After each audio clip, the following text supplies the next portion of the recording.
Let's solve this question using subtraction. Jack found a treasure chest with 63 gold coins.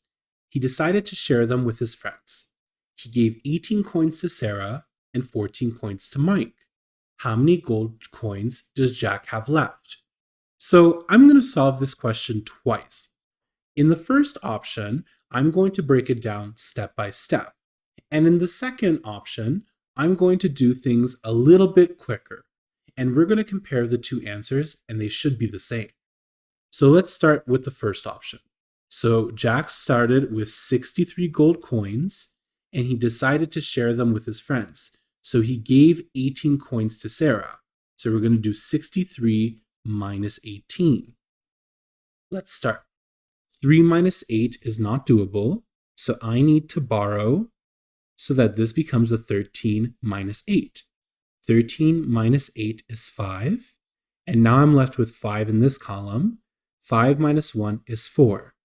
So after he gave his coins to Sarah, he has 45 coins left.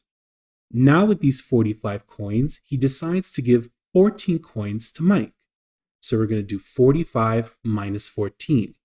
First we do 5 minus 4, which is 1, and 3 minus 1, which is 31.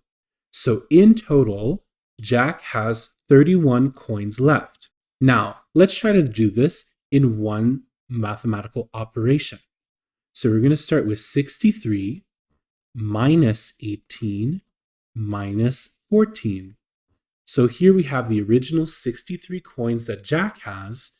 We take away the 18 for Sarah and the 14 to Mike. So let's try to subtract.